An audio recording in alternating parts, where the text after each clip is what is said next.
पवित्र श्रीमद् भागवत गीता, पवित्र चारों वेद, पवित्र कुरान शरीफ, पवित्र बाइबल, पवित्र गुरु ग्रंथ साहिब, पवित्र कबीर साहिब की वाणी में छुपे हुए गूढ़ रहस्य अर्थात तत्व को जानने के लिए कृपया अवश्य सुनिए जगत गुरु तत्वदर्शी संत रामपाल जी महाराज के मंगल प्रवचन।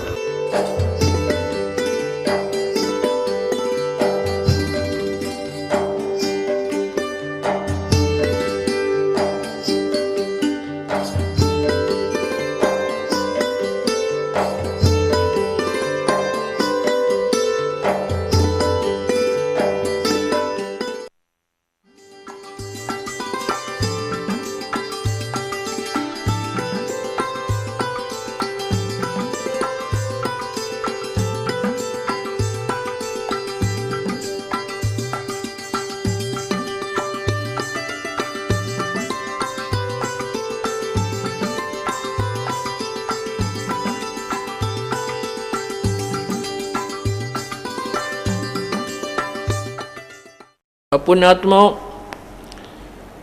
ये वो परमेश्वर है जो हमारे सब दुखों को दूर करते हैं। और पहले हम इनको भगवान नहीं मानते थे, इनको एक सिंपल साधारण सा एक भक्त या कवि की संज्ञा देकर के हम इनके चैप्टर को क्लोज कर दिया था। और अब ये चैप्टर इतना विस्तृत है कि ये इसकी महिमा हम गा ही नहीं सकते। परमात्मा के ज्ञान से हमें कैसे जानकारी हुई, जैसे हम काल ने इस कैसे रोक रखे हैं इस जेल में, अपनी कारागार में। ये इतना गंदा स्थान समझो सतलोक की तुलना में। जैसे अपने भारतवर्ष के जो अपराधी व्यक्ति के लोग लुगाई होती थी, औरतें होती थी, उनको अंडोमान निकोबार काला पानी छोड़ाया करते थे और वहाँ पर कोई लॉ एंड ऑर्डर नहीं होता था। कोई कितना किसने सतावे, कितना दुख पड़े, ना कोई मकान ना कोई रहने का स्थान, तो वहाँ उनकी ब्रेन मट्टी हुआ करती थी और वापस नहीं आ सकते थे, क्योंकि वो इतनी समुद्र के बीच में एक टापू है, कोई विधि नहीं, कोई साधन नहीं था उनके पास वापस आने का। तो वहाँ भूखे रहो, कोई किसी ने कुटे छेते बूंदा अच्छा काम करे, चाहे उन्हें जानते मारे, कितना तंग करो, वो बुरा हाल होता था। प्राकृतिक आपदाएं, रोग हो जाए, बीमारी हो जाए, कोई डॉक्टर वैद्य नहीं। तो हम उस सतलोक से यहाँ ऐसे गंदे लोक में आए हुए हैं, इस काल के लोक में, जैसे अंडोमान निकोबार में पहुँच जाते थे, वापस जाया ना जा, कोई विधि नहीं होती थी। तो अब परमात्मा ने हमें साधन दिया है, विधि बताई है कि तुम गलती करके दोषी होकर यहाँ आए हो, तुम अपने आप को सुधार लो, तुम्हें फिर वहीं ले चलता हूँ जहाँ तुम सुखी रहते हो। तो यहाँ हम कैसे फंस गए, इस जेल को अपना घर मान लिया, जब ये पता है कि हम यहाँ रह नहीं सकते और ये हमारा स्थायी स्थान नहीं है। तो इस काल ने हमें क्यों कर बांध रखा है। एक बंदर पकड़निया होता है, बंदर पकड़ने वाला, वो कैसे, तो उसमें वो चने डाल देता है, 1 किलो आधा किलो चने उसमें उस पात्र में डाल देता है बुगड़े, और कुछ आसपास उसके बखेर देता है और दूर जा बैठता है एक तरफ। अब बंदर देखता है इधर उधर, उसको दिखते हैं कि बाहर चने पड़े हैं, वो चने खाने के चक्कर में, लालच में वहां आ जाता है जहां पर उसने वो जाल फैला रखा होता है। अब वो बंदर फिर उसमें झांक कर देखता है उस बीड़े मुंह के पात्र में, तो उसमें देखा तो घने चने पड़े, तो वो हाथ ने जबरदस्ती फंसा दिया उसमें और उसमें हाथ डालकर मुट्ठी भर लेता है, फिर भागने की सोचता है।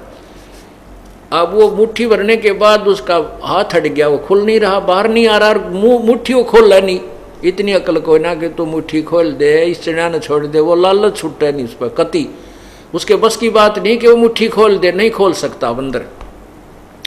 अब वो उधर से मुट्ठी खोलता नहीं, हाथ उसका फंस गया है, चिल्लावे है, रोए है, टट्टी करे, पेशाब करे, वो मुट्ठी ना खोलता, वो खोल नहीं सकता। उस बंदर पकड़ने वाले को पता है उसकी बुद्धि का कि इसमें इतनी अकल सही कोई ना कि मुट्ठी खोल दे। तो ऐसे ही एक बंदर पकड़ने वाले ने यो जादू अपना जंतर चला रखा था। एक भगवान आत्मा दयालु आ गया, उसको पता था कि ये बंदर पकड़ने वाला इसको फिर नाना नाच नचाएगा, हाँ, कितना सासू का कतवाओगा, कितना तिल पैर के दिखाओगा। यानी अपनी रोजी रोटी कमाने के लिए इस बंदर को ट्रेनिंग दे करके ये करेगा। उसने क्या किया, एक वो केले ले रहा था, वो एक केला उस बंदर के तरफ दिखा के नो और इतनी दूरी पर डाल दिया कि उसका मुश्किल से हाथ पहुंचे। अब बंदर ने वो रोना तो छोड़ दिया, वो केले पर ध्यान टेक गया उसका। अब जब केला उठाने की चेष्टा की तो वो मुट्ठी खुल गई, थोड़ी सी ढीली होगी, वो चने खुड़क दे ही नीचे गिर गए। अब उसने बंदर ने पूरे जोर से फिर वो केला उठाने की चेष्टा की, वो हाथ निकल गया और लेकर केला भाग गया। तो परम गया तो अपने को ये मोह ममता के चने दे रखे हैं, थोड़े से आपके या तेरी कोठी या तेरी कार या तेरी बेटी या तेरा बेटा है या तेरी जमीन या मुट्ठी भर रहे हाँ हम आप पर, फिर रो हाय मर गए, हाय दुखी हो गए, हाय हमें ये कष्ट हो रहा है, हमारी जन्म मृत्यु क्यों ना छूटती। परमात्मा दयालु हैं, उन्होंने ये राम नाम का सत्संग का केला गिर दिया तुम्हारे आगे। एक बार मुट्ठी छूटन लगी थारी, थोड़े बहुत समय आपको परमात्मा का यू केला खाने को मिल जाएगा और इस ले को केले को भाग जाएंगे अपना सतलोक में, फिर इसके छोड़ जाएंगे चने को यहीं पर। बोलो सतगुरुदेव की जय।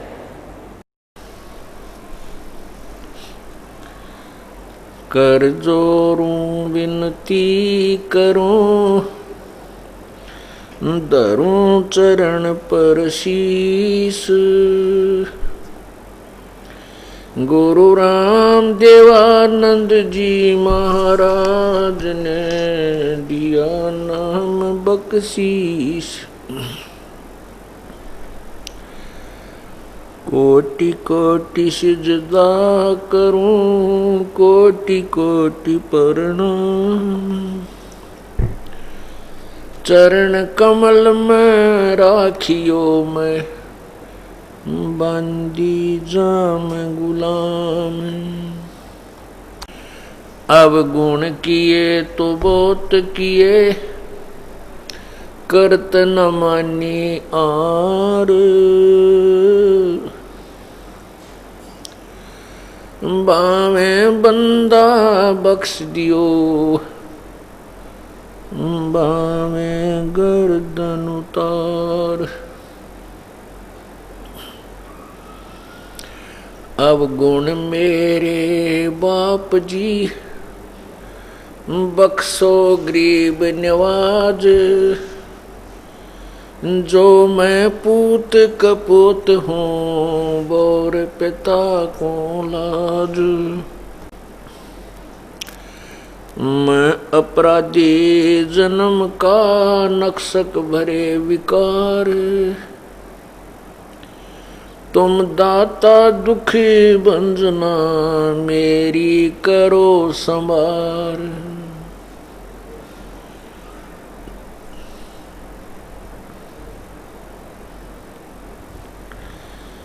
गुरु जी तुम ना भूलियो,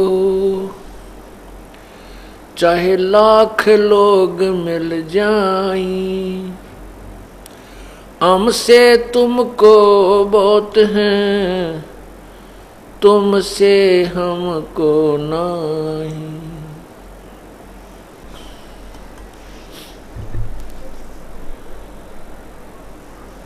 बंदे तो कर बंदगी, जे चावे दीदार,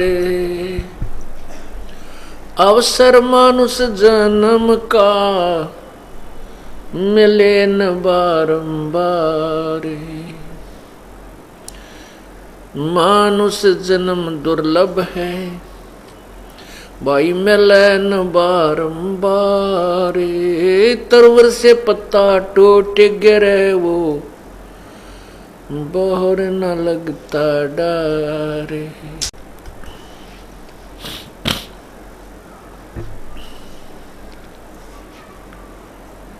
लूट सको तो लूटियो, राम नाम की लूटे, पीछे फिर पछताओगे प्राण जाएंगे छूटे।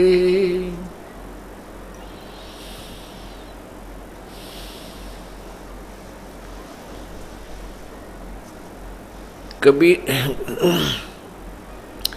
रतन जड़ाऊ मंदिर है, लख योजन स्थान,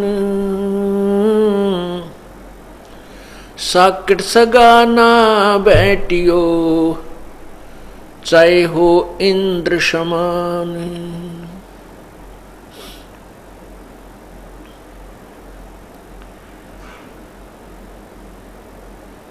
मर्द गर्द में मिल गए, वो रावण से रणधीर, कंस के सी चाणूर से, अरना कुश बलबीर।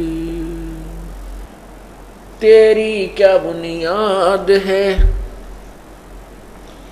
जीव जन्म धर लेत,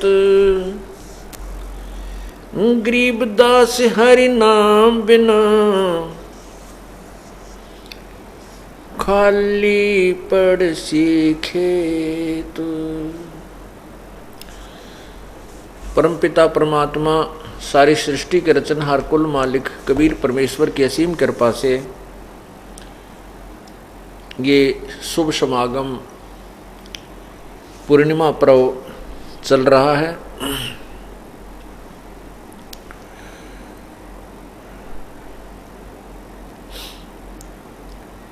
परमात्मा की असीम कृपा से ही पुण्यात्माएं सत्संग का लाभ उठा सकते हैं।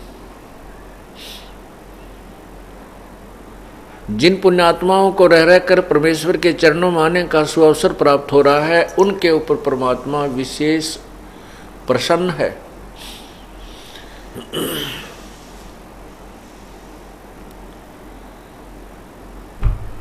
और उसकी कृपा से ही ये शुभ कार्य हुआ करते हैं। सत्संग में आने से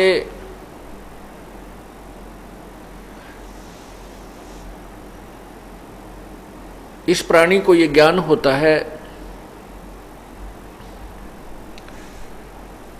कि हम कौन हैं, कहां से आए थे, और हम ये जन्म और मृत्यु को बार बार प्राप्त हो रहे हैं, इसका उद्देश्य क्या है।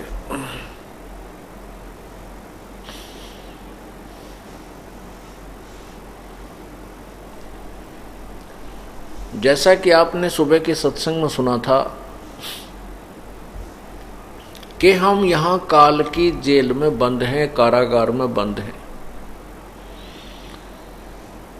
और यहाँ काल की इस कारागार से, जेल से केवल एक ही परमात्मा पूर्ण ब्रह्म हमें छुड़ा सकता है। उसके बारे में क्या कहा है वो खुद ही कहते हैं, अमर करूं सतलोक पठाऊं, ताते बंदी छोड़ कहाऊं। हम परमात्मा कबीर जी को बंदी छोड़ कहते हैं। वो बंदी छोड़ की डेफिनेशन, परिभाषा स्वयं ही बता रहे हैं कि मैं बंदी छोड़ किस लिए कहलाता हूं। अमर करूं सतलोक पठाऊं, ताते बंदी छोड़ कहाऊं। आपके कर्मों के बंधन को काट के इस बंद से, काल की बंद से, कारागार से तुम्हें छुड़वाता हूं और सतलोक में अमर करता हूं, इसलिए मैं बंदी छोड़ कहलाता हूं।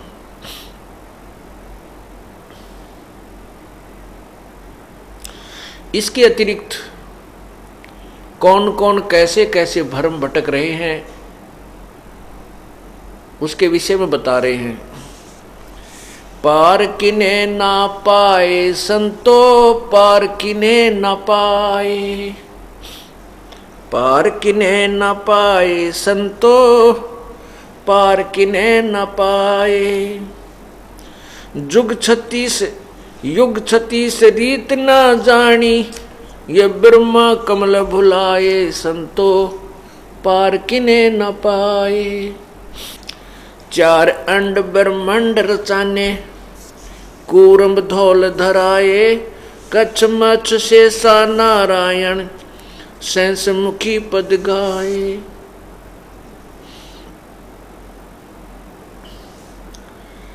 चार वेद स्तुति करत हैं, ज्ञान अगम गौराए, अकत कथा अक्षर नी अक्षर, वो वेदों लिखा ना जाए। सुरत नृत्य से अगम अगोचर, मन बुद्धि हैरत खाए, ज्ञान ध्यान से अधिक परेरा, क्या गाऊं राम राय।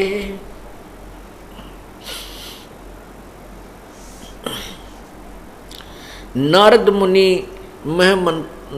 मुनि गुणी में मनता, वो नर से नार बनाए, एक पलक परिपूर्ण साहेब पूत बहतर जाए। ध्रुव प्रहलाद भक्ति के खंबा द्वादश कोट चिताए, जिनकी पैज करी परवाना खंबा में प्रगटाए।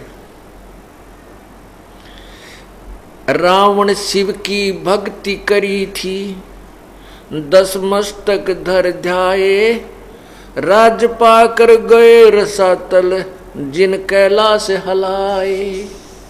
सत्य साधना ना मिलने के कारण, तत्व ज्ञान के अभाव से ये प्राणी साधना करके भी फेल हो गए, काल के जाल में ही रहे। इसका प्रमाण दिया जा रहा है, बताया जा रहा है। शिव की भक्ति करी, रावण शिव की भक्ति करी है, 10 मस्तक धर ध्याये, राज पाकर गए रसातल, जिन कैलाश हलाए।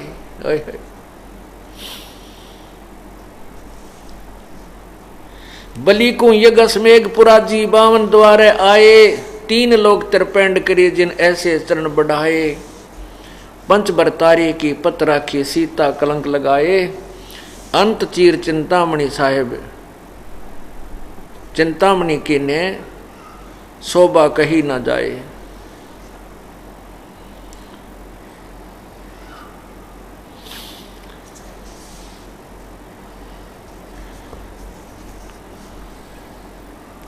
कृष्ण चंद्र गए द्वारका, कृष्ण कबीर कृष्ण रूप बनाए, दुर्योधन की मेवा त्यागी, फिर साग भी दुर्घर खाए। शंख बजाने कृष्ण सेवा, सुपस रूप धर धाये, पांडव युग में कबीर जगत गुरु, वो 33 कोट हराए। बाजा शंख स्वर्ग में सुनिया, अनहद नाद बजाए, तैमूर लंक की एक रोटी, रुचि रुचि भोग लगाए, सदना जात कसाई उदरे, पारासर ध्यान डिगाए। तपिया का तप दूर किया है, लोधिया के गला बंधाए, नरसिल्ला की हुंडी झाली, वो सांवल सा कहाए। नामदेव की छान छिवाई, देवल फेर दिखाए, पातशाह को परचा लेना, बच्चा गूंजवाए। दामन गिर पीर तुम आगे, महलों अगन लगाए। कबीर की गति कोई न जाने, वो केसो नाम धराए। 9 लाख बोडी काशी आई, आप कबीर भर ल्याए। अति सार चले साधु के, फिर सिकलात उठाए। पीपा परचय साहेब भेंटे, चंदोवा दिया बुझाए। भवन गवन सुन में किन्या, घोड़े दाग दगाए। दास गरीब अगम अनरागी, पद मिल पद समाये।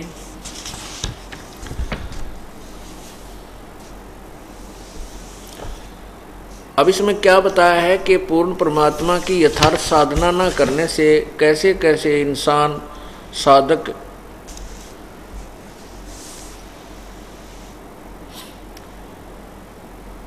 अपनी क्रियाओं को करके और व्यर्थ रहे। इसलिए क्या बताते हैं, सतगुरु सौदा कर वो नहीं बाद जात है। बाद का अर्थ होता व्यर्थ। पूर्ण परमात्मा की भक्ति के लिए सतगुरु के साथ ही अपना जो है सौदा करो। परमात्मा की प्राप्ति के लिए पूर्ण संत की तलाश कीजिए। उसके विषय में बता रहे हैं, जिन तेरा पिंड प्राण बनाया, उस साहिब से डरवो। अजपा जाप जपो मन बोरे जम किंकर से लड़वो हो। सुख दे कू 84 भुगती बिना पजावे खरवो। तेरी क्या बुनियाद पुरानी तू पेंडा पंथ पकड़वो हो। नर से नार किए नारद मुनि अवगत बाजी गर्वो। शिव की संख कल्पना मिट्टी भस्मा गिर लिया छरवो हो।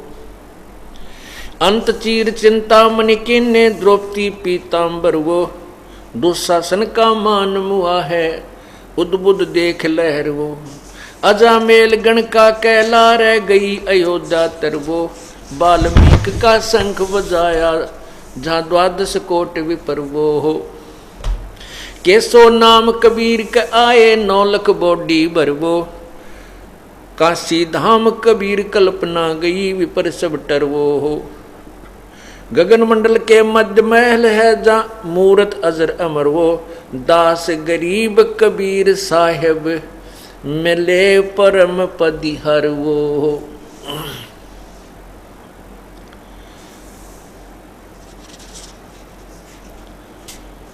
उस साहेब से डर वो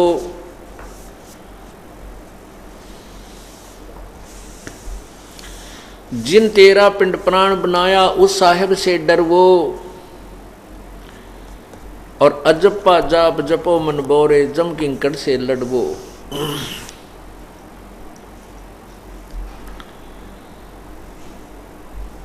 सुख दे कू 84 भुगती बिना पजावे खरवो। और तेरी क्या बुनियाद प्राणी तू पंडा पंथ पकड़वो।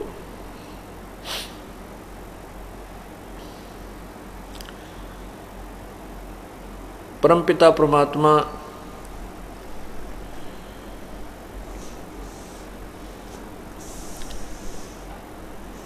आत्म कल्याण का मार्ग बता रहे हैं,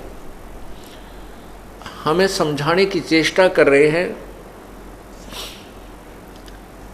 कि जिस परमेश्वर ने, जिस पूर्ण परमात्मा ने आपको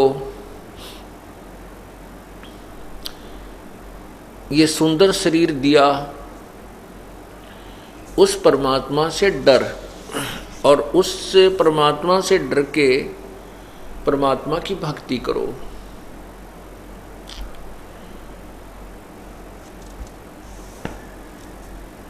और परमात्मा की भक्ति ना करने से कितने कष्ट आते हैं कि सुखदेव ने 84 भुगती, 84 लाख योनियों का कष्ट सुखदेव जैसे ऋषि ने भी उठाया। सुखदेव ने 84 भुगती बिना पजावे खरवो। खर माने गधा। और तेरी क्या बुनियाद प्राणी तू पेंडा पंथ पकड़वो। नर से नार किए नारद मुनि अवगत बाजी गर्वो। शिव की संख कल्पना मेटी भस्मा गिर लिया छरवो। अंत चीर चिंतामणि किन द्रौपदी पीतांबर वो। और दुशासन का मान मुआ है उद्बुद देख लहर वो। अब पुण्यात्माओं को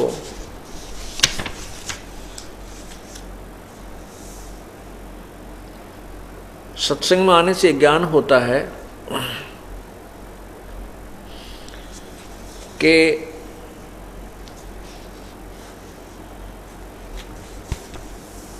कौन से कर्म हमने करने चाहिए और कौन से ना करने चाहिए।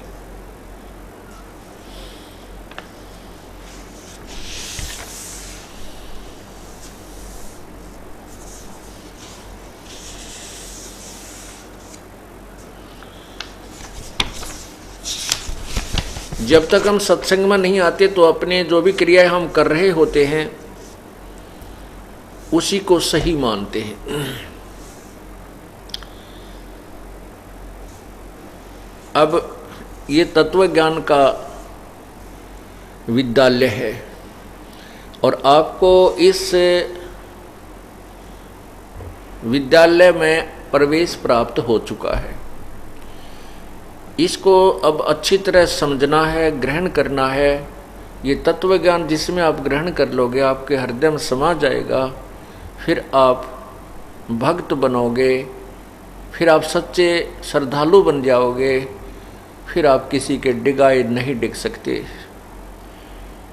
इस दास की ये मेहनत रंग लाई है कि आपको रह रह कर ये ज्ञान ऐसे समझा दिया कि छोटे छोटे बच्चों के भी उंगलियों पर गीता और वेदों के श्लोक, उनके नंबर याद हैं। और जिसका परिणाम ये हुआ कि इतनी भयंकर आपत्ति इस काल भगवान ने हमारे ऊपर डाली थी, लेकिन वो परमात्मा की सच्ची आत्मा, प्यारी आत्मा टस से मस नहीं हुई, क्योंकि ये तत्व ज्ञान से परिचित थे और यहाँ की सच्चाई से भी परिचित थे।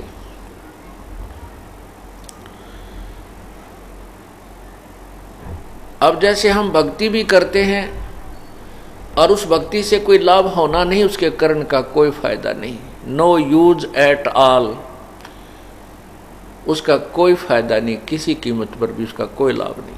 चाहे कितनी ही श्रद्धा, कितनी ही कुर्बानी कर ले। क्या बताते हैं, रावण शिव की भक्ति करी थी और 10 मस्तक धर ध्याये, राज पाकर गए रसातल, जिन कैलाश हलाए। कि साधना भी की और वो भी यूजलेस, उसके करने का कोई फायदा नहीं। गीता जी अध्याय नंबर 16 श्लोक 23 में कहा है कि शास्त्र विधि को त्याग कर जो मनमानी पूजाएं करते हैं, मनमाना आचरण करते हैं, उनको कोई लाभ नहीं होता, ना उनकी गति होती है और न ही उनको कोई सुख होता है, ना कार्य सिद्ध होता है, ना उनको सिद्धि प्राप्त होती है।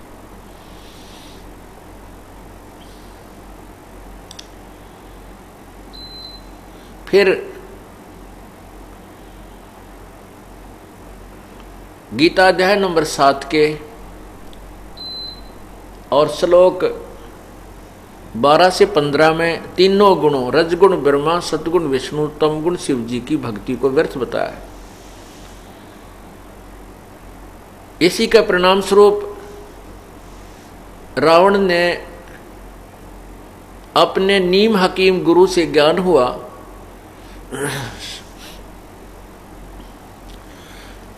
कि शिव ही पूजा के योग्य है और शिव ही सर्वशक्तिमान है, शिव की पूजा से ही मोक्ष होता है। उस श्रद्धालु ने, रावण ने परमात्मा प्राप्ति के लिए जैसा भी उसको ज्ञान हुआ था, उस उद्देश्य से भगवान शिव जी तमोगुण की उपासना की, ऐसी उपासना की कि 10 बार अपनी गर्दन काट के यहाँ से ऐसे अपनी तलवार से ही ऐसे काट के इतने हिस्से को और शिव जी के चरणों में चढ़ा दिया। और भगवान शिव ने वो 10 वापस भी दे दिए उसके, और फिर भी मोक्ष नहीं हुआ। यदि उन श्रद्धालुओं को ये तत्व ज्ञान प्राप्त हो जाता तो ये डरे नहीं ढोते, लंका को सोने की बनाने में नहीं लगा रहता रावण, और ना ही ये कुक्रम करता कि सीता जी को का अपहरण भी नहीं करता। इसी के उपलक्ष्य में क्या बताते हैं, संतो चक्र दहे दुर्वासा, जैसे बिजली कांसा। एक समय राजा अम्बरीश जी, सतयुग में राजा अम्बरीश साधना किया करते थे।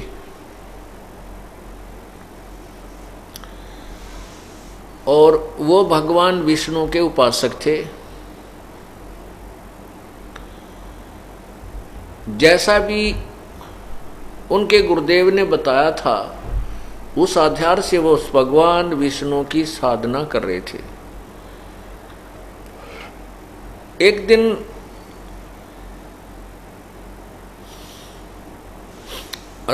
ये राजा अम्बरीश गृहस्थी थे, बाल बच्चेदार थे। और दुर्वासा ऋषि जो थे वो बाल ब्रह्मचारी थे और घर त्याग करके जंगल में इधर उधर भ्रमण किया करते थे। बहुत ज़्यादा घोर तपस्या करके उसने सिद्धियां प्राप्त कर रखी थी। तो दुर्वासा जी ने अपनी साधना को सर्वोत्तम मान रखा था, जिस कारण से वो अन्य को वही साधना करने के लिए प्रेरित करता था। नहीं मानते थे तो उनको सजा देता था। एक दिन राजा अम्बरीश अपनी साधना कर रहा था और उस दिन एकादशी का व्रत था। राजा अम्बरीश व्रत नहीं रखता था, अपने अंजल के ऊपर संयम रखता था। वो क्या करता था, जैसे प्रथमा को अगर उसने 10 रोटी खानी है, जो प्रथम तिथि होती है जब महीना स्टार्ट होता है, उस दिन यदि वो एक दिन में 11 रोटी खाता है या 10 खाता है तो द्वितीय को वो 9 खाता था, तृतीया को वो 8 खाता था। ऐसे एक रोटी कम करता करता और एकादशी के दिन वो कुछ नहीं खाता था। अब वो व्रत वैसे तो भक्ति मार्ग में ऐसा नहीं है, लेकिन उसने अपनी सूझबूझ से जैसे गुरुजी ने बताया वो कर रहा था और साथ में विष्णु जी की साधना भी करता था। एक दिन दुर्वासा जी राजा अम्बरीश के दरबार में पहुंच गए और उस दिन एकादशी वाला दिन था और राजा ने उस दिन आहार नहीं करना था। दुर्वासा जी वहाँ पहुँचे तो राजा ने दुर्वासा जी के लिए भोजन की प्रार्थना की कि आहार आपका भोजन तैयार है। दुर्वासा जी ने कहा मैं खाना खा के आता हूँ ना, वो स्नान करके आता हूँ, बाद में भोग लगाऊंगा, बाद में आहार करूँगा। उनको स्नान करने में गंगा दरिया पर गए, स्नान करने में देरी लगी और उधर से जो उनके गुरुजी थे अम्बरीश जी के, उन्होंने कहा कि एकादशी का जो समय है, तिथि है, वो उसका समय समाप्त होने वाला है, दोपहर का बाद हो गया है, आप अपना कुछ जलपान कर लीजिए। या जलपान का उस दिन था कि वो केवल आचमन करता था, जल का जल ग्रहण करता था, उसी को आहार मानता था, कुछ ऐसा पौराणिक कथा है। तो उसने अपना वो आहार कर लिया उस गुरुदेव के कहने से। उधर से दुर्वासा जी आए तो उसने पूछा कि आहार करने लगे दुर्वासा जी, तो राजा ऋषि से कहा कि आप भी, अम्बरीश से कहा कि आप भी ग्रहण कीजिए। तो अम्बरीश ने कहा कि मैंने तो अपना जो आहार था वो करना था, कर चुका हूँ। इस बात पर दुर्वासा नाराज हो गया कि तूने मेरा अपमान कर दिया और मेरे से पहले खाना कैसे खा लिया तूने, एक संत के से पहले खाना कैसे खा लिया। नाराज हो गया। राजा अम्बरीश ने क्षमा याचना की और फिर दुर्वासा जी शांत हुए और कहने लगे कि तू जो साधना कर रहा है ये गलत है, तो निर्गुण निराकार परमात्मा की निर्गुण साधना करिए, सरगुण साधना ठीक नहीं तेरी। उपवास उपवास रखता है, ये करता है, जबकि वो उपवास आदि नहीं रखता था, केवल अपना संयम कर ध्यान लगाता था, भक्ति करता था। तो राजा अम्बरीश ने कहा ठीक है रिसीवर, जैसो जो आप किया गया। वो नहीं चाहते कि दुर्वासा नाराज हो और नाराज होकर के ये श्राप दे देता है। अब अम्बरीश ने के क्या पता था ये फिर बिजली आ गिरेगी। अगली एकादशी को फिर आ गया दुर्वासा, नेक्स्ट एकादशी को फिर आ गया और वही सतिथि फिर होगी। दुर्वासा जी नाराज होकर के कहने लगा कि तूने मेरी आज्ञा का पालन नहीं किया, तो फिर ये सरगुण साधना कर रहा है, निर्गुण क्यों नहीं कर रहा। इसलिए क्रोधित होकर के अपनी सिद्धि से सुदर्शन चक्र का आह्वान किया। सुदर्शन चक्र आया और दुर्वासा के हाथ में पहुंच गया और दुर्वासा ने आदेश दे दिया कि सुदर्शन चक्र को कि अम्बरीश राजा की गर्दन काट दे। अब सुदर्शन जो चक्र था वो बहुत जबरदस्त अग्नि सी उसमें से निकल रही थी और राजा अम्बरीश के चरणों को छूकर उल्टा दुर्वासा को मारने के लिए वो चक्कर भयंकर रूप धारण करके चल पड़ा। और देख दुर्वासा ने भी लिया कि या तो तेरी शात आ गई। अब दुर्वासा भाग लिया, आकाश में उड़ गया सिद्धि से। पहले गया भगवान शिव के पास। शिव जी ने कहा भाई मेरे बस की बात नहीं है, आप यहाँ से जाइए, आपने तो बहुत कोई जबरदस्त भूल की है। फिर गया ब्रह्मा जी के पास, ब्रह्मा जी ने भी मना कर दिया। फिर गया इंद्र जी के पास, इंद्र जी ने भी मना कर दिया। फिर वो विष्णु लोक की सुरती लगाकर चला। वो पूर्ण परमात्मा, पूर्ण ब्रह्म दुर्वासा को, उस परमात्मा की लीला को आप बहुत देर में समझ पाओगे, क्योंकि अभी तक हम जो भी सुन रहे हैं, देख रहे थे कि ये कृष्ण जी ने किया, ये विष्णु जी ने किया, ये उसने किया, नहीं, ये करने वाला तो एक ही परमात्मा है। और वो सभी साधकों की वो रक्षा करता है, उनकी पत रखता है। उस पूर्ण परमात्मा ने विष्णु रूप धारण किया और विष्णु लोक अलग से बनाया। ये तत्व ज्ञान मैं आपको सुना रहा हूं, क्योंकि हमने जो कथाएं सुन रखी थी वो लोक वेद था। तो वहां पर दुर्वासा जब जा रहा था, उसने विष्णु लोक में जाना ही था, विष्णु जी से याचना करने जाना था।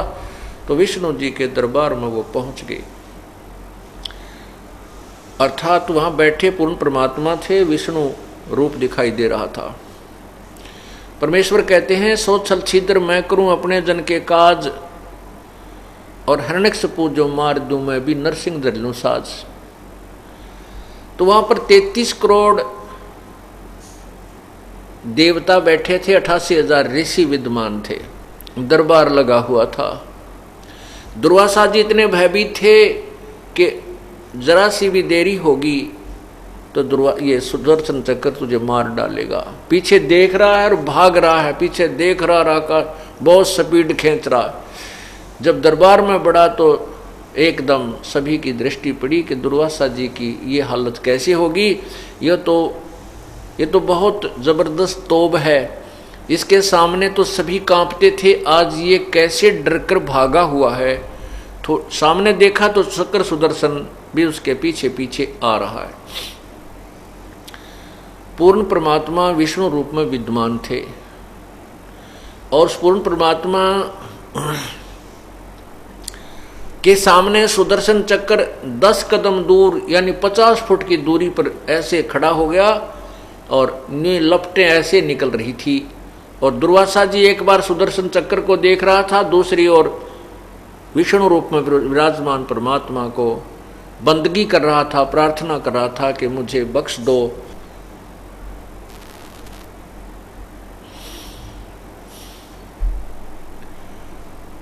वो अम्बरीश, वो दुर्वासा ऋषि जिसने एक श्राप से 56 करोड़ यादों का नाश कर दिया था, और आज वो स्वयं अपनी जान बचाने के लिए गिड़गिड़ा रहा है। तब भगवान ने कहा, उस पूर्ण परमात्मा ने कहा कि ऋषि जी आपने क्या गुस्ताखी की है, सुदर्शन चक्र आपके ऊपर इतना उग्र रूप कैसे धारण कर रहा है, कैसे उग्र हुआ। तब दुर्वासा जी ने सारी कहानी बताई कि मैं राजा अम्बरीश के दरबार में गया था और मैंने उनको कहा था कि आप ये साधना ना कीजिए, ये साधना ठीक नहीं है, आप निराकार परमात्मा की निर्गुण साधना कीजिए। और मैंने उनके ऊपर सुदर्शन चक्र छोड़ दिया क्रोध में आके। तो भगवान ने कहा कि ऋषि जी तुम साधना नहीं कर रहे, आपने जो सिद्धियां प्राप्त की हैं इनके कारण तू मान बढ़ाई का भूखा है। और भक्ति मार्ग में जोर जबरदस्ती नहीं चलती। आपने उस महान आत्मा को, उस पुण्य आत्मा को नहीं डराना धमकाना चाहिए था। ये ज्ञान का मार्ग है, आप अपना ज्ञान दीजिए, उसको अच्छा लगे तो स्वीकार करेगा, नहीं अच्छा लगता तो नहीं करता। आपने जो बदतमीजी की है उसका परिणाम तुझे भोगना पड़ा है। अम्बरीश बहुत ही अच्छे भक्त हैं, उनके हृदय में दया है, विनम्रता है, आधीनी है, और तेरे अंदर ना दया है ना आधीनी है, और न ही तेरी भक्ति अम्बरीश जैसी है।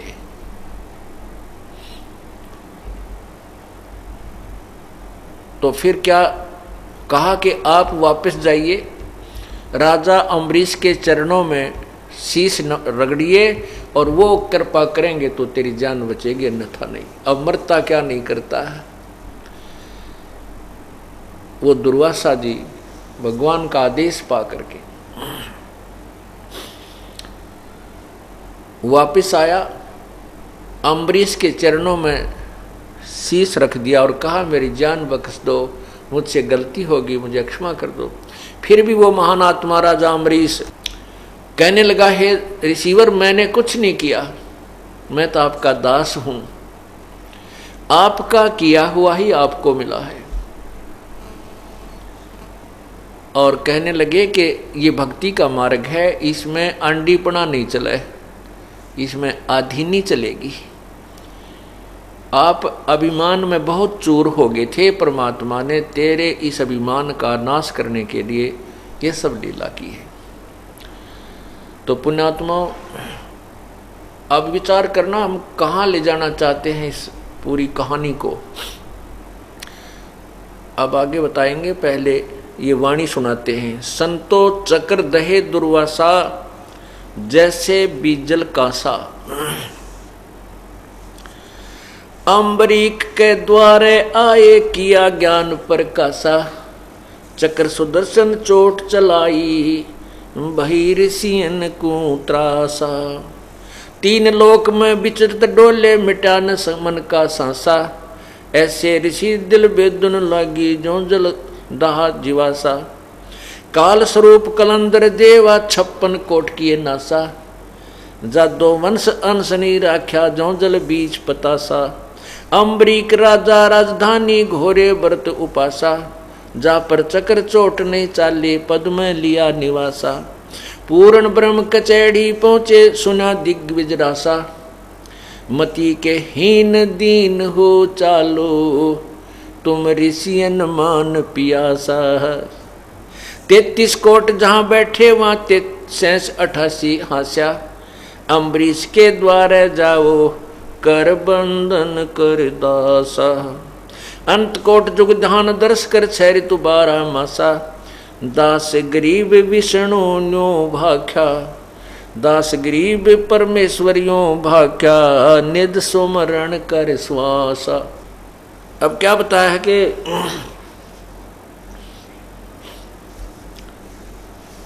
पूर्ण ब्रह्म कचैड़ी पहुंचे,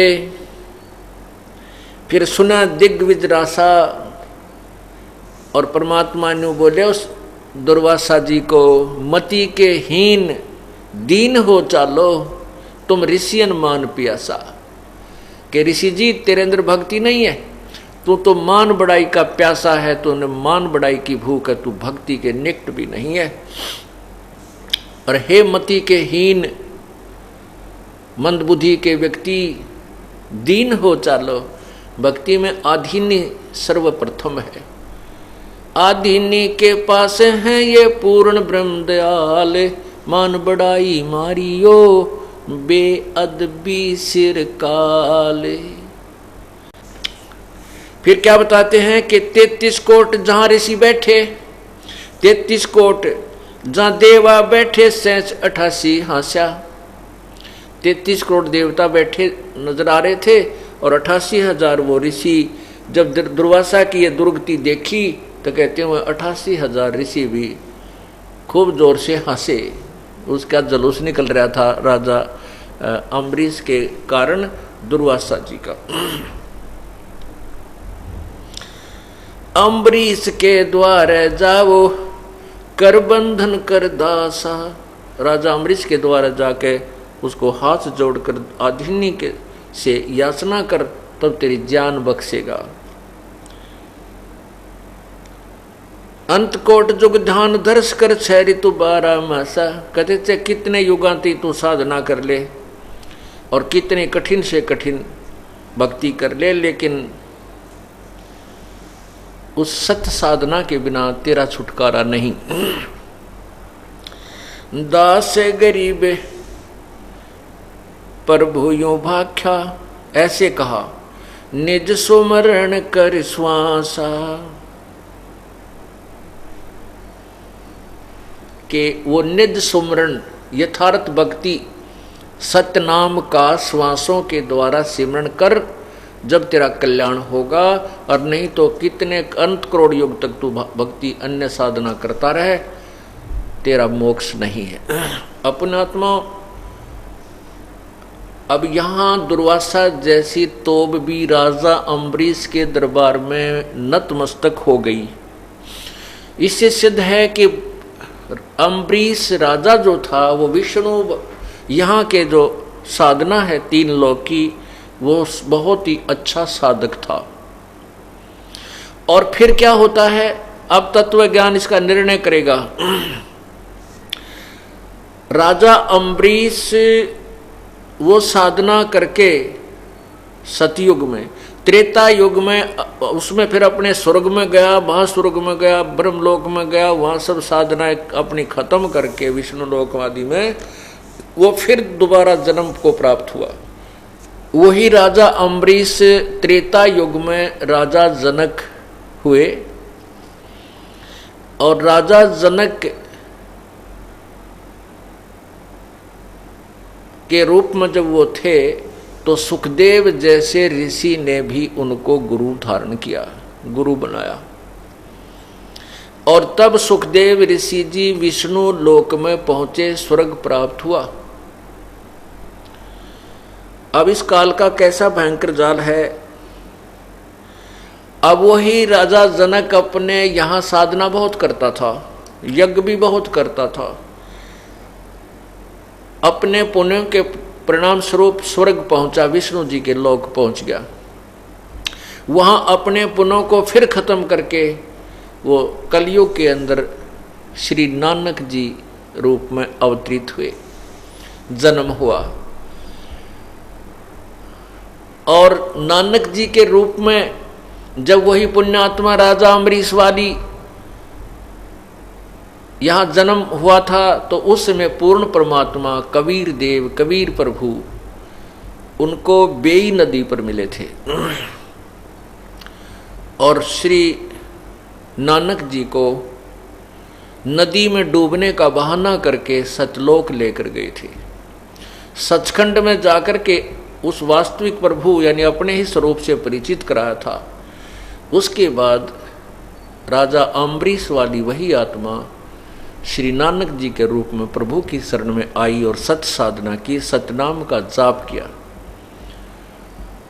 तब उनका छुटकारा हुआ। अब देखना,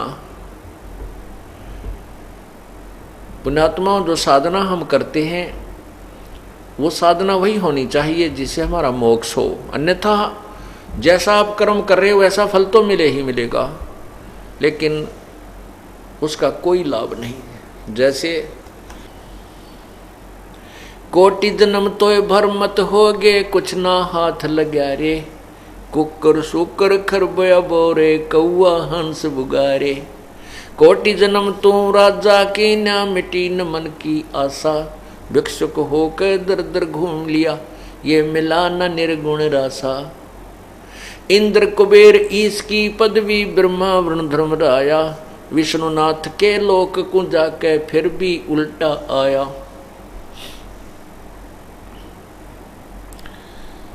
असंग जन्म तो मर्त्या होगे, इंद्र कुबेर ईश पदवी, ब्रह्मा वरुण राया, विश्वनाथ के पुर को जाके फिर अपूठा आया। असंग जन्म तो मर्त्या होगे, जीवित क्यों न मरे रे, द्वादश कोट मधुमल महद मत बोरे, बहोर ना दे धर रे। दो जग भी सभी ते देखे राजपाट के रसिया, तीन लोक से तरपत नाही ये मन भोगी खसिया। सतगुर मिले तो इच्छा मेटे, पद मिल पदे समाना, चल हंसा उस लोक पठाऊं जो आद अमर अस्थाना।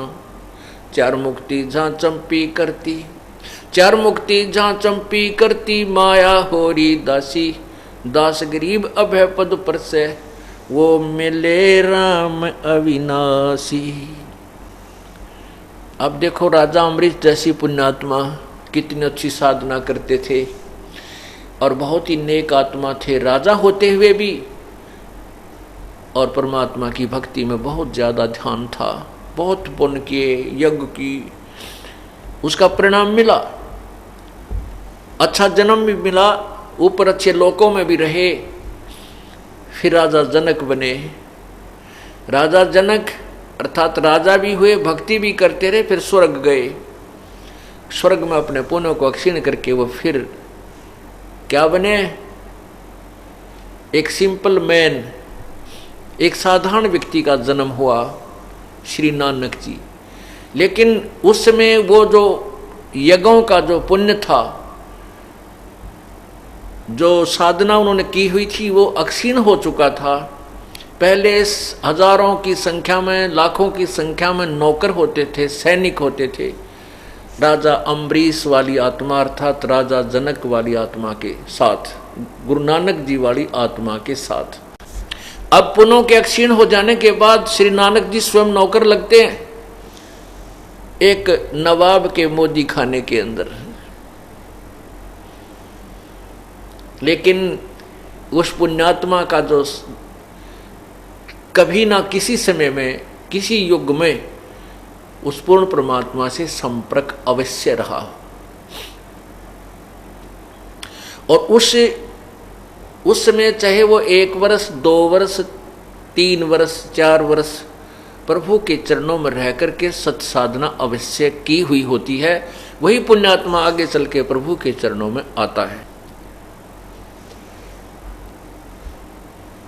पूर्ण परमात्मा अपनी प्यारी आत्मा के पीछे पीछे रहता है, क्योंकि हमारे को, इस पुण्यात्माओं को इन नकली गुरुओं ने इतना भ्रमित कर दिया है कि वो परमात्मा की वाणी पर विश्वास नहीं करते। और परमात्मा क्या कहता है? जो जन मेरी शरण है, ताका हूं मैं दास, गैल गैल लाग्या फेरूं जब तक धरणी आकाश। परमात्मा क्या कहते हैं कि जो जन मेरी शरण है, ताका हूं मैं दास, और गैल गेल लाग्या फिरूं, साथ साथ में रहता हूं उस पुण्यात्मा के जब तक धरती आकाश। जो बच्चा गौ की नजर में, यूं साईं को संत, भक्तों के पीछे फिरे वो भक्त वत्सल भगवंत। वो पुण्यात्मा, वो परमात्मा उन पुण्यात्माओं के साथ साथ रहता है जो कभी उनके चरणों में रहे होते हैं। राजा अम्बरीश के परमात्मा चारों युगों में आते हैं। सतयुग में सत्सुकृत नाम होता है प्रभु का, त्रेता में मुनिंदर होता है, द्वापर में करुणा में नाम होता, कलयुग में कबीर देव, कबीर प्रभु ही उसका वास्तविक नाम जो है उसी से अवतरित होते हैं, प्रगट होते हैं। तो उन समयों में कभी न कभी, किसी न किसी युग में राजा अम्बरीश वाली आत्मा अर्थात श्री नानक जी वाली आत्मा प्रभु के संग रही होगी। इसी कारण से उनको इस कलयुग में आकर के परमात्मा ने पुण्य संभाला और उनको मोक्ष का अधिकारी बनाया। अब देख लो पुण्यात्माओं, जो आप अन्य साधना करते हो किसी भगवान की, विष्णु की, शिव जी की, या निराकार भगवान मान के ब्रह्म की, ये मोक्षदायक नहीं है, जन्म मृत्यु का झंझट बनाया रहेगा आपको। तो इनको करो चाहे ना करो, ये तत्व ज्ञान के बाद ये करने को आपका दिल करेगा ही नहीं। क्यों नहीं करेगा? कहते कोट जन्म तन भर मत हो गए, कुछ ना हाथ लग गया रे। राजा अम्बरीश होते हुए वो पुण्यात्मा कितने सतयुग में, फिर राजा सतयुग में तो वैसे ही आम व्यक्ति इतना सुखी होता है, कहना है कि राजा तो बहुत सुखी हो जाता है। और वो सुख भी ना रहा, पुण्य भी किए, फिर स्वर्ग गया, स्वर्ग में अपने पुण्यों को शेष वहां समाप्त किया, फिर राजा फेर बन गया, राजा जनक हुआ, सीता जी का पिताजी। और उसमें भी राजा के ठाठ कितने थे, बहुत सी ऐश्वर्य के साधन भी थे, लेकिन वो भी खत्म हो गए। फिर स्वर्ग गया, स्वर्ग से फिर अपने पुण्य खत्म करके फिर एक साधारण व्यक्ति के घर पे जन्म हुआ। वो पुण्य अक्षीण हो गए, ऊपर के लोकों में समाप्त हो गए।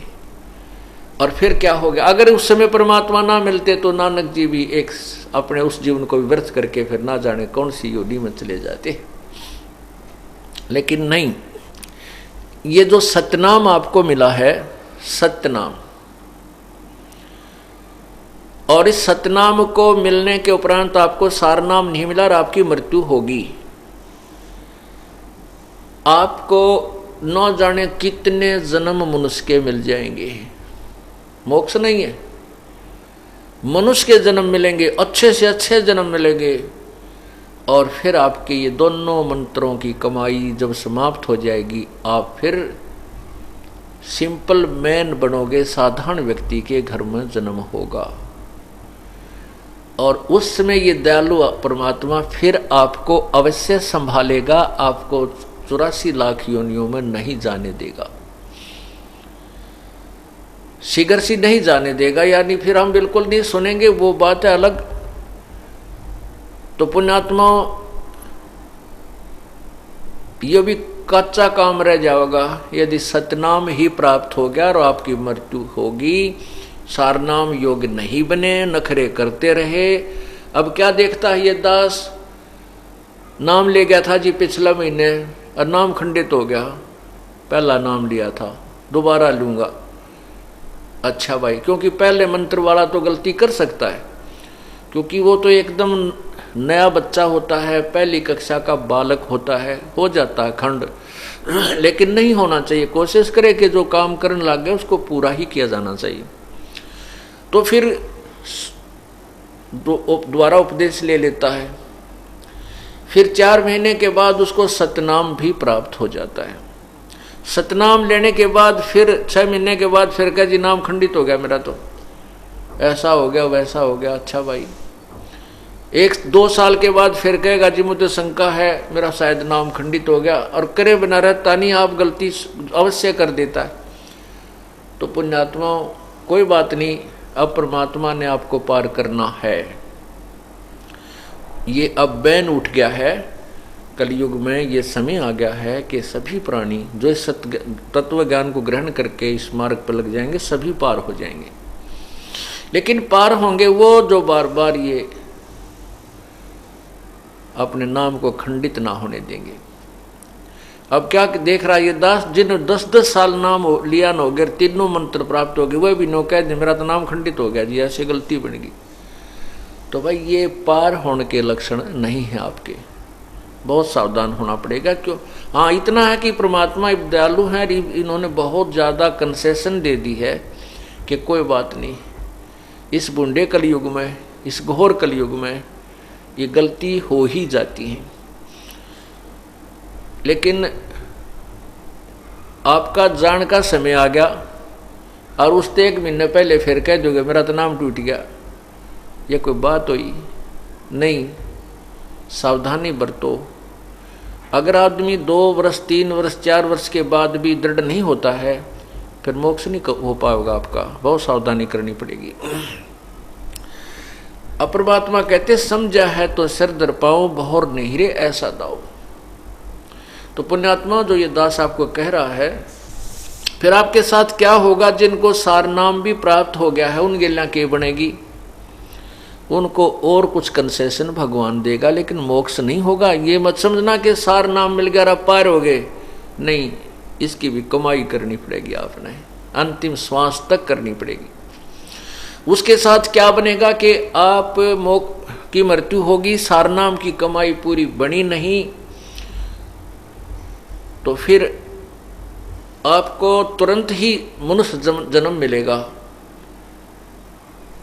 जैसे कुछ भक्त चले गए जिनको सतनाम मिला हुआ था और सारनाम नहीं मिला, उनको भी तुरंत मनुष्य जन्म मिलेगा और इसी क्षेत्र में मिलेगा। हो सकता है जो उनके परिवार ने अगर नाम ले लिया हो और वो बुढ़ा मर गया तो उसको हो सकता है उन्हीं के घर में फिर दोबारा जन्म मिल जाएगा तुरंत ही, और वो 2-3 वर्ष का होते ही फिर नाम ले लेगा। अभी तक ये दास यहाँ पर परमात्मा ने छोड़ रखा है, तो उसका मोक्ष अवश्य होगा, क्योंकि फिर उसका नाम खंडित नहीं होगा। क्यों नहीं होगा? क्योंकि वो छोटा सा बच्चा होगा और उसके घर में पहले से परमात्मा की अमर वाणी चल रही होगी और उसका नाम खंडित होए को ना। खंडित क्यों नहीं होगा? क्योंकि पहले से ही उस परिवार में वो साधना सुचारू रूप से चल रही होगी और ऐसा समाज बन चुका होगा कि कोई उसमें बाधक बनेगा ही नहीं। पार तो होंगे लेकिन जन्म बढ़ा लिए, और हो सकता है काल का कुछ अटपटा खेल है। और पुण्यात्माओं, आप ये मत सोचना कि अगले जन्म में देख लेंगे, या भी पेंडिंग नहीं छोड़ना आपके। अगले जन्म में माना आपकी का जन्म दे दे अफ्रीका में, क्योंकि हमारे संस्कार आपस में रले मिले हैं। हिंदू, मुसलमान, सिख और ईसाई कोई भिन्न नहीं है, हम एक पिता की संतान हैं। और ये मजहब धर्म तो अभी बने हैं इस कलयुग में, इससे पहले कोई धर्म मजहब की कोई अलग से व्यवस्था नहीं थी। और तो उस समय हम आपस में एक दूसरे से रले मिले रहे हैं, हमारे संस्कार एक दूसरे में उलझे हुए हैं। आज हम हिंदू घर में जन्म है तो मृत्यु के उपरांत हम हो सकता है किसी मुसलमान के घर जन्म लेंगे, क्योंकि वो पुण्यात्मा से हमारा कोई संयोग हो सकता है, तो वहाँ चले जाएंगे।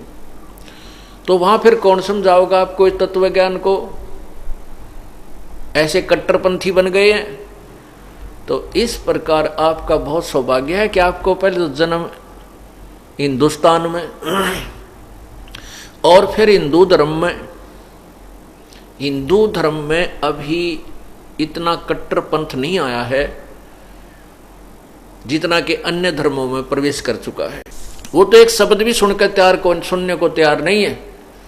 और हिंदू धर्म ने का सभी संतों ने अंडोला बना रखा है।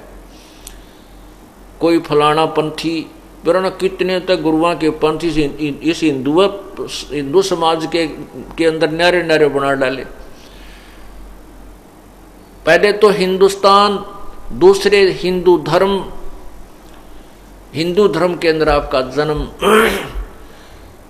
और एक विशेष सुविधा सिख धर्म में भी है कि उसमें भी किसी को कोई बाउंडेशन नहीं है, वो जहाँ चाहे अपनी भक्ति ग्रहण कर सकता है। दूसरा सौभाग्य ये है कि जिनको सिख धर्म में जन्म है। और मुसलमान धर्म एक ऐसे कट्टरपंथ बन गया है कि वो तो किसी की बात सुनकर राजी को नहीं।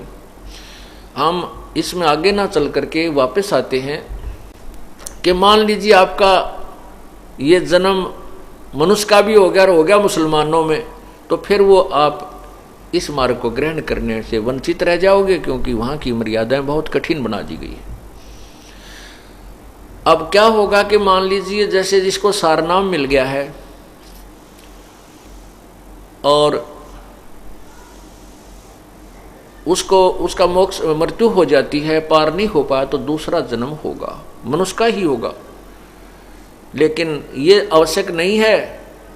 वैसे तो कृपा है परमात्मा की, आपके संस्कार वो चेंज वेंज करके यही भी कर सकता है। हो सकता है, मतलब एक ऑप्शन मान कर चलो, एक ज़्यादा इस चीज़ को विचार करके चलो कि हो सकता है आपका कितने दूसरे अरब कंट्रीज में हो गया। पहले तो वहाँ इस ज्ञान की छीट भी ना लगने दे, युकाल वहाँ तक पहुँचने भी ना दे इस ज्ञान को।